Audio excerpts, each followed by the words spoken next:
रोशनी में चले, रोशनी में चले। नाजरीन, मैं इवेंजलिस्ट सैरिश रोफिन आज के प्रोग्राम कलाम की रोशनी में आपको खुशामदीद कहती हूँ। जिस तरह से आप जानते हैं कि हम वॉइस की किताब का मुतालिया करते हैं, लास्ट टाइम हमने जो है वो 10वें बाब का मुतालिया किया और बड़ी हिकमत वाली बातों को सीखा, जिसमें हमने हिकमत और हमाकत का मुआजना किया, हिकमत और हमाकत के बारे में जाना। जिस तरह वॉइस की पहली 10वें बाब की पहली आयत में ही लिखा है कि मुर्दा मक्खियाँ इतार के इत्र को बदबूदार कर देती हैं, इसी तरह ज़रा सी हमाकत इज़्ज़त और हिकमत को मात कर देती है। तो मुझे बड़ी बरकत मिली, मेरा ईमान है आपने भी लास्ट टाइम जो बातें सीखी हैं बड़ी बरकत पाई होगी। और आज इसी गुफ्तगू को आगे बढ़ाते हुए हम 11वें बाब का मुताला करेंगे और इस चैप्टर में भी हम बड़ी खूबसूरत बातों को सीखेंगे और जानेंगे। आज एक बार फिर मेरे साथ मोहतरम आली जनाब पादरी अजीज़ अनवर हैं। पादरी साहब, मैं आज के प्रोग्राम में आपको खुशामदीद कहती हूँ। और जिस तरह से हम वॉइस की किताब का मुताला कर रहे हैं, तो हम आज 11वें बाब के बारे में सीखेंगे और जानेंगे। तो इस चैप्टर का जो पहला सवाल है वो ये है आपसे कि हज़रत सुलेमान ज़िंदगी के बारे में क्या नतीजा अख़ज़ करते हैं, इसके बारे में बताइएगा। सैरिश, बहुत शुक्रिया, आपने आज फिर अपने इस प्रोग्राम में मुझे दावत दी और मैं इस काबिल हो सका कि आ सकूं। जी, मैं खुदावंद का और आपके अदारे का और आप सबका बेहद शुक्रगुजार हूँ। मैं शुक्र करता हूँ कि हम इस किताब के 11वें बाब में पहुँच चुके हैं। जी, तो 11वां बाब जो है उसको अगर हम तज्ज़िये के तौर पर उसको तकसीम करें तो उसको हम 2 हिस्सों में तकसीम कर सकते हैं, जिसमें पहला हिस्सा जो है वो पहले बाब की 6 आयत हैं, यानी 11वें बाब की पहली आयत से 6ठी आयत तक है, जिसमें वो सुलेमान बिन दाऊद ये बताता है कि मोहताजों गरीबों की जो उनकी परवरिश है या निगहदाश्त है उसके करने की तलकीन करता है। जी,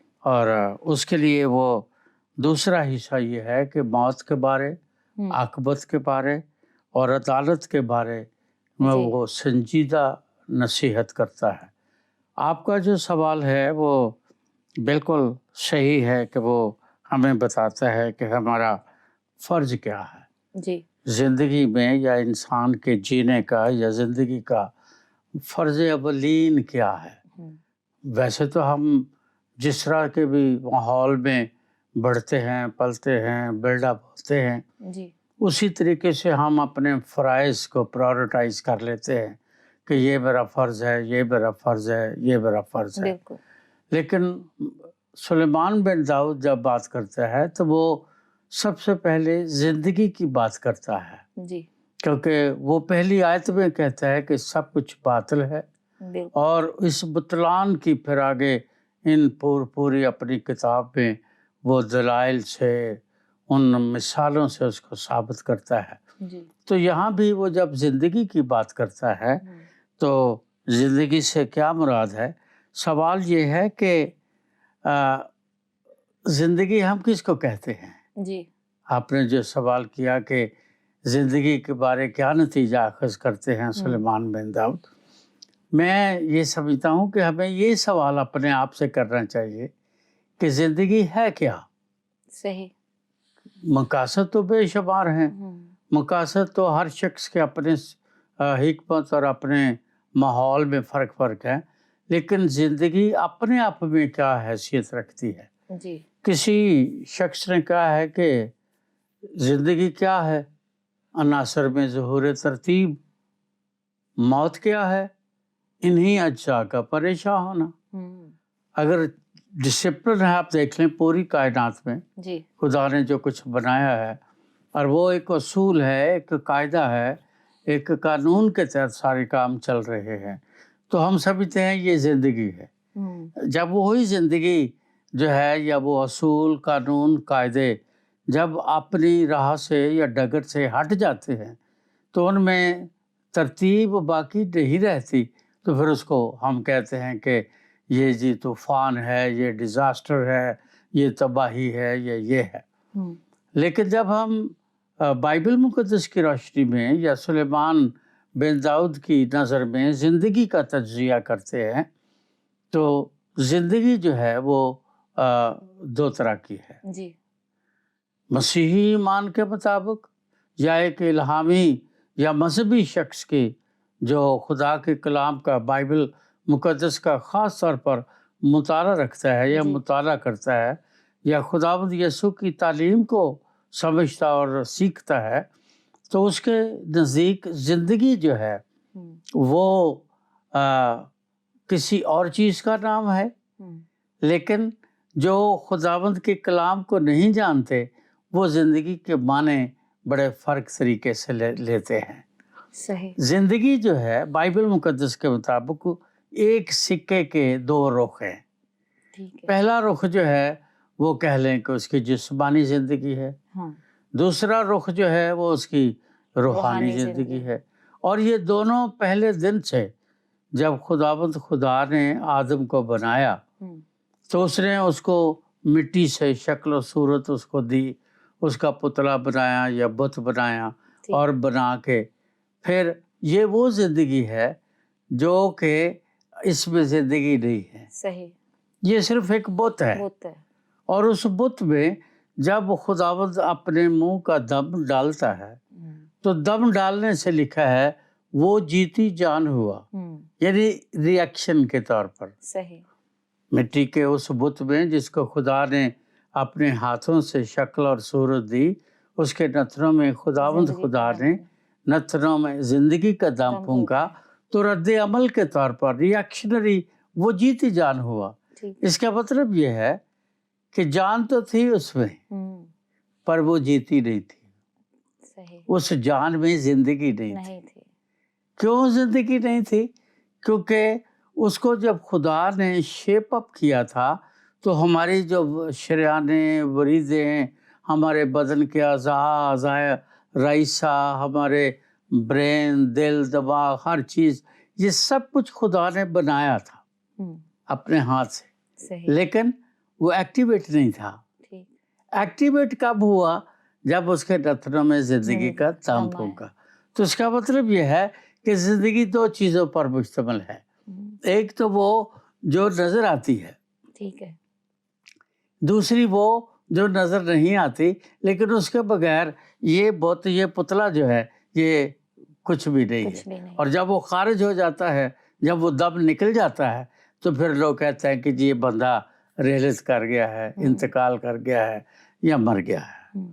اس کا مطلب بیسیکلی زندگی وہ نہیں ہے جو ہمیں نظر آتی ہے. زندگی وہ ہے جو خدا انسان کے نتنوں میں دم پھونک کر ڈالتا ہے. اور دم کے لیے جو عبرانی کا لفظ آیا ہے اس کا ترجمہ دم بھی ہے، اس کا ترجمہ روح القدس بھی ہے، اس کا ترجمہ اس کی نفسیات بھی ہے. کیونکہ انسان کو جب ہم اس دم کی صورت میں دیکھتے ہیں تو اس کے 3 حصے ہیں. پہلا اس کا جو حصہ ہے اسے بدری طور پر ہمارا جو جسم ہے اس کو ایک اور نام دیا جاتا ہے، لیکن جس زندگی کی ہم بات کر رہے ہیں اس کو سوخی کہا جاتا ہے. سوخی جو ہے یہ اسی سے سائیکالوجی ہے. اور سائیکالوجی جو ہے وہ 3 اجزاء پر مشتمل ہے. صحیح. انسان کی عقل، انسان کا جذبات اور انسان کی قوت فیصلہ. ان تینوں میں کسی بھی جگہ اگر کوئی چیز، کوئی حصہ ڈس بیلنس ہو جائے تو ڈاکٹرز یا میڈیکل سائنس کہتی ہے کہ یہ اب نارمل آدمی ہے. تو نارمل انسان کے لیے وہ جو سوخی ہے اس میں عقل، جذبات اور مرضی کا جو بیلنس خداوند خدا نے رکھا ہے، جو ردھم اور ریٹ خداوند خدا نے رکھا ہے، جب تک وہ بیلنس ہے تو زندگی ہے. صحیح. اور یہ زندگی میڈیکل سائنس میں زندگی ہے. لیکن اس بیلنس میں جب وہ ڈس بیلنس ہو جاتا ہے، موت واقع ہو جاتی ہے، تو پھر بہت ساری دنیا کے اقوام یا مذاہب جو ہیں وہ یا انسان جو ہیں وہ سمجھتے ہیں کہ یہ زندگی کا خاتمہ ہے. یہ زندگی کا خاتمہ نہیں ہے. صحیح. اردو میں لفظ آتا ہے کہ انتقال ہو گیا ہے. اب زندگی کا خاتمہ ان کے لیے ہے جو زندگی کے دوسرے رخ کو نہیں جانتے. صحیح. اس سکے کا جو دوسرا رخ ہے اس کو نہیں جانتے. اور وہ دوسرا رخ جو ہے وہ ہے جس پر قبر اور موت کا اختیار نہیں.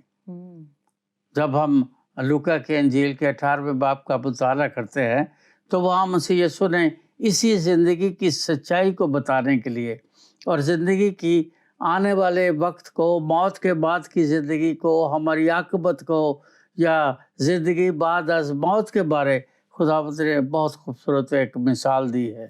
وہاں لکھا ہے، مسیح خداوند نے بتایا کہ ایک شخص تھا، امیر آدمی ہے، مہین اور اغوالی کتانی کپڑے پہنتا ہے، اور لکھا ہر روز وہ پارٹیز کرتا ہے، خوشی کرتا ہے. اور پھر لکھا ہے کہ اسی کے در پر ایک شخص پڑا ہے جس کا نام لازر ہے، غریب لازر. اور وہ جو لازر ہے اس کے جسم پر بھی پھوڑے ہیں. اور دوسری اس کا انٹروڈکشن یہ کروایا گیا ہے کہ اس کے امیر آدمی کے میز سے گرے ہوئے ٹکڑوں سے اپنا پیٹ بھرے. اب ٹکڑے اتنے تو نہیں گرتے کہ اس سے وہ لازر غریب جو ہے، بیمار جو ہے، جو پھوڑوں سے بھرا ہے، وہ پیٹ بھرے. ہوتا یہ تھا کہ دولت مند لوگ اپنی دولت کی نمائش کرنے کے لیے، اس کو ایگزیبٹ کرنے کے لیے جب کھانا کھاتے تھے تو ہاتھ دھونے سے پہلے ٹیشو کی جگہ وہ روٹی کو ہی استعمال کرتے تھے اور روٹی سے اپنے ہاتھ صاف کر لیتے تھے. اور وہ روٹی اٹھا کے تو پھینک دیتے تھے. وہ کتوں کو، یا اس خاتون نے بھی کہا کہ خداوند کتے بھی تو مالک کی میز سے گرے ہوئے ٹکڑوں سے پیٹ بھرتے ہیں. تو لازر یا دوسرے ایسے جانور جو تھے ان کو وہ روٹیاں ڈال دی جاتی تھی اور وہ کھاتے تھے. ایک تو وہاں زندگی کا فرق بتایا گیا ہے کہ وہ جب تک اس سکے کا ایک حصہ اس کے پاس ہے وہ انتہائی خوبصورت ہے. لازر کے پاس انتہائی کیا کہنا چاہیے کہ دکھ ہے، رنج ہے اور میزریبل ہے. لیکن وہاں ایک بڑی خاص بات بتائی گئی ہے. وہاں لکھا گیا ہے، اگر آپ اس باب کو آگے پڑھیں تو 3 باتیں، ان میں سے دوسری بات یہ ہے کہ لازر مر گیا اور اسے لے جا کر فرشتوں نے ابراہیم کی گود میں ڈال دیا. لکھا ہے کہ امیر آدمی مر گیا اور دفن ہوا. لازر کے بارے میں یہ نہیں لکھا کہ وہ مر گیا اور دفن ہوا. حالانکہ ان کا جو بھی دستور ہوگا اس کے مطابق انہوں نے اس کو دفنایا ہوگا یا جو بھی ان کا طریقہ کار ہوگا. لیکن فرق کیا ہے؟ امیر آدمی جو اس دنیا میں اس زندگی کو رکھتا ہے، خوبصورت ہے، پیسہ ہے، دولت ہے، سب کچھ ہے، لیکن اس کے پاس وہ زندگی نہیں ہے جو بعد از موت ہے. اس لیے سلیمان جب بات کرتا ہے تو وہ بنیادی طور پر اس حکمت کی بات کرتا ہے جس حکمت سے انسان زندگی کے ماخذ کو پا سکتا ہے اور اپنی زندگی میں اس پردے کے پار یعنی انتقال ہونے کے بعد وہ زندگی کو گزار سکتا ہے. اور ہم پڑھتے ہیں بائبل پہ کہ امیر آدمی بھی مر گیا، دفن ہوا، لیکن کہاں پڑا ہے؟ عذاب میں. لازر مر گیا اور کہاں پڑا ہے؟ ابراہیم کی گود میں. یعنی آپ کہہ لیں کہ ایک جنت میں ہے، ایک جہنم میں ہے. جو جہنم میں ہے اگر آپ غور کریں اس پر تو اس کا برین کام کرتا ہے، اس کی آنکھیں کام کرتی، وہ لازر کو دیکھتا ہے. پھر اس کی جبلت کام کرتی ہے کیونکہ وہ کہتا ہے کہ میں یہاں پیاسا پڑا ہوں، اور وہ تجویز دیتا ہے اس کو کہو ملی بھگو کے میری زبان تر کرے. تجویز دیتا ہے کسی کو بھیج. اس کا مطلب یہ ہے کہ آپ کا کانشیس، آپ کا سب کانشیس مرنے کے بعد اس زندگی کے وسیلے قائم ہے، وہ کام کرتا ہے. لازر کا بھی اور امیر آدمی کا بھی اور ابراہیم کا بھی. ابراہیم اس کے سوالوں کا جواب دے رہا ہے، حالانکہ ابراہیم پتہ نہیں کس صدی کی بات ہے اور یہ امیر آدمی کی صدی کی بات ہے. تو سلیمان یہ نتیجہ اخذ کرتا ہے کہ یہ زندگی جو ہے وہ جسمانی ہے یا روحانی ہے، اس زندگی کو قیام ہے، صحیح، یہ زندگی قائم رہے گی، یہ کبھی ختم نہیں ہوگی۔ وجہ کیا ہے؟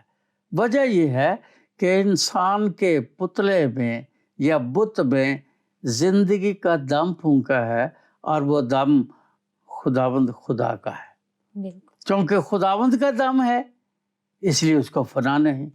صحیح، جو لوگ یہ سمجھتے ہیں کہ مرنے کے بعد زندگی فنا ہو جائے گی، وہ غلطی پر ہے، صحیح، یہ ان کی لا علمی ہے، کیونکہ ان میں خدا کا دم ہے۔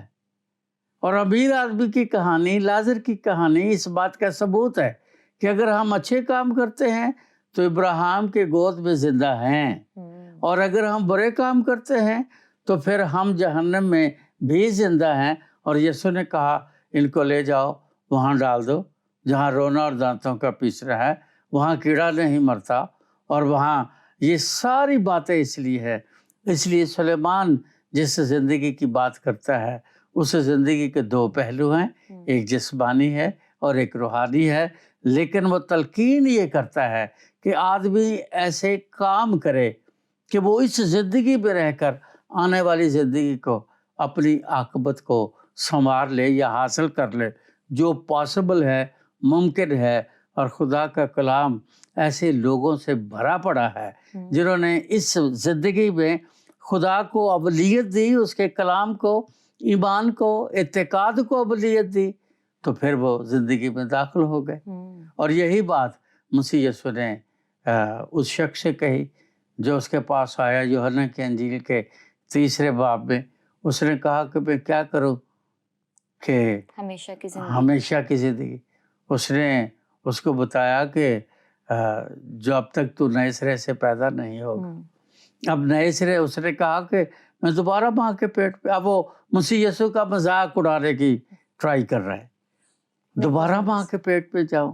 مسیح یسوع نے کہا کہ تو شرع کا عالم ہے، تو توریت سے اور خدا کے کلام سے واقف ہے، اس کے باوجود تجھے اس بات کا نہیں پتا۔ افسوس کی بات یہ ہے کہ واقعتاً اس امیر آدمی کی طرح، اس شخص کی طرح جو سوال کر رہا ہے، آج بے شمار انسان زندگی کی سچائی کو نہیں جانتے، نہ نئے سرے کی پیدا ہونے کی سچائی کو جانتے۔ یوحنا کی انجیل کی 1 باب کی 11ویں آیت میں لکھا ہے، وہ اپنوں میں آیا اور اس کے اپنوں نے اسے قبول نہ کیا۔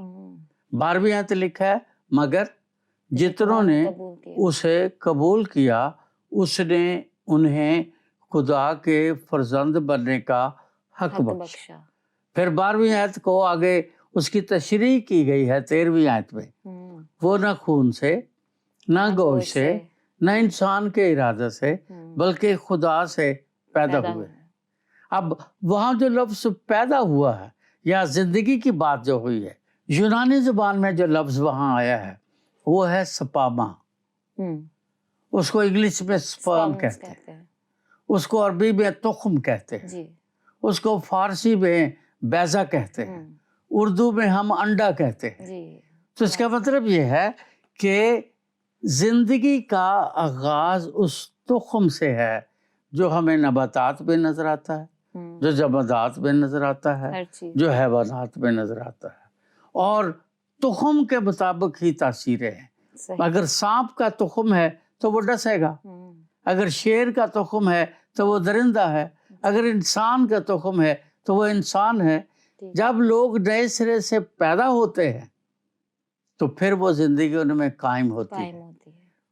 وہ کیسے؟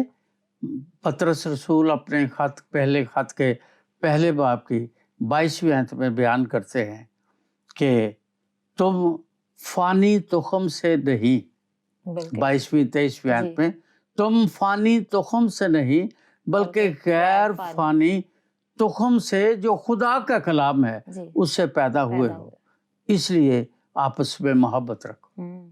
اور وہ تخم جو خدا کا کلام ہے، یہ کائنات جو 6 دن میں تخلیق ہوئی ہے، وہ اسی کلمے کے وسیلے سے تخلیق ہوئی ہے۔ اور وہ کلام جب انسان کی زندگی میں آ کے اسے نئے تخم، نئے तासीर से बनाता है, फिर उस पर मौत का इख्तियार नहीं इख्तियार है। नहीं। चूँकि मौत का इख्तियार नहीं, इसलिए खुदा के कलाम में लिखा है, मुबारक है वो जो मसीह में मरते हैं, वो मरते नहीं बल्कि वो सोते सोते हैं। हैं। ये सुलेमान का और बाइबल मुकद्दस का और मसीह यीशु का ज़िंदगी के बारे में वो नतीजा है, वो दर्स है जो हर ईमानदार को पता होना चाहिए। जी, थैंक यू पादरी साहब, बड़ी खूबसूरती के साथ आपने इस सवाल का जवाब दिया है। और जिस तरह हम अनाजील का मुतालिया करते हैं तो अनाजील में हमें मिलता है यीशु मसीह की स्टेटमेंट है कि ज़िंदगी की रोटी मैं हूँ और ज़िंदगी का पानी मैं हूँ। और पतरस बड़ी खूबसूरत बात, जिस तरह आपने पतरस के खत में का बताया, तो पतरस बड़ी खूबसूरत बात कहता है कि हम किसके पास जाएं, ज़िंदगी की बातें तो तेरे पास हैं। तो बड़ी खूबसूरत बातें सीखी हैं। स्कॉलर कहता है कि ये ज़िंदगी अगली ज़िंदगी की तैयारी है। तो हम इस ज़िंदगी में अगर अपने आप को इस कलाम के मुताबिक अपनी ज़िंदगियों को कलाम के सांचे में अपने आप को डाल लेंगे ना, तो आने वाली ज़िंदगी हमारे लिए ब्लेसफुल होगी। जिस तरह वो गरीब लाजर बाप इब्राहिम की गोद में था, मैं ईमान रखती हूँ कि हम भी खुदा की बादशाही के वारिस बनेंगे। तो मुझे बड़ी बरकत मिले। नाजरीन, मेरा ईमान है आप लोगों ने भी बरकत पाई होगी। आज का अगला सवाल है कि इस बाब की जो पहली आयत में हम मोमिनीन से हज़रत सुलेमान की तवक्को रखते हैं कि हम करें, और क्या ऐसा मुमकिन है कि हम इन्हें गलत समझकर कुछ और कर बैठें? ऐसी किसी गलती से कैसे बचा जाए, इसके बारे में बताएं। सबसे पहली बात तो ये है कि जब हम कोई काम करते हैं, कोई भी काम करते हैं, तो जैसे मैंने पहले अर्ज किया है, हमारी अक्ल, हमारे जज्बात, जी, हमारी मर्जी, ये तीनों जो अवामल हैं उसमें शामिल होते हैं। जी, और जब हम इन अवामल के साथ किसी चीज़ को अक्ल की कसौटी पर परखते हैं, तो फिर हमें गलती और अच्छाई या बुराई का या गलत का या सही होने का ऑटोमेटिकली पता चल जाता है। जी, तो मैं समझता हूँ कि किसी भी इंसान के लिए गलती को दूर रखना या गलती से दूर रहना आसान है, क्योंकि उसको खुदा ने अक्ल दी है। सही। और अक्ल से वो पहचान सकता है दुरुस्त क्या है और गलत क्या है। हाँ, होता ये है कि इंसान बाज़ औक़ात अपनी ज़मीर की और अक्ल की और तजुर्बे की बातों को पसे पुश डालकर जज्बात के ताबे हो जाता है। जी, और जब जज्बात के ताबे हो जाता है तो फिर वो कर बैठता है जिसको बाद में उसकी ज़िंदगी का पछतावा बन जाता है। हालांकि करता वो अपने फैसले से है, अपनी मर्जी से है, लेकिन नताइज उस पर साबित करते हैं कि ये बात गलत थी जो मैंने की, ये काम गलत था जो मैंने किया, ये फेल मुझे नहीं करना चाहिए था। कब? जब उसके नताइज सामने आते हैं। और जब किसी शख्स को ये पता है कि मैं जो कर रहा हूँ ये गलत है, तो फिर इसका मतलब ये है कि वो साहिब अक्ल इंसान नहीं है।